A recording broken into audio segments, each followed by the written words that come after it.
एका दुकानदाराने 40 दिवसात सरासरी 1200 रुपयाचा माल विकला. त्याने पहिल्या 30 दिवसात सरासरी 1000 रुपयाचा माल विकला तर शेवटच्या 10 दिवसात त्याची एकूण विक्री किती?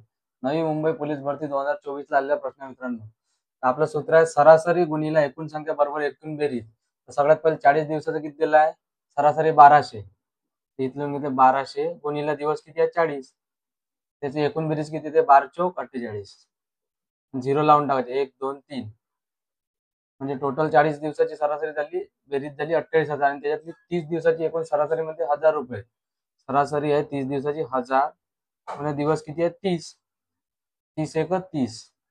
0 3 लावून टाकायचे आणि उरलेल्या 10 दिवसाची आपल्याला एकूण विक्री काढायची आहे. म्हणजे इथून 40 दिवसातून 30 दिवसाची जे बेरीज आहे ते वजा केली तर आपल्याला उरलेल्या 10 दिवसाची एकूण विक्री आपल्याला माहित पडणार आहे. म्हणून 48,000तून 30,000 गेले तर किती आले मित्रांनो?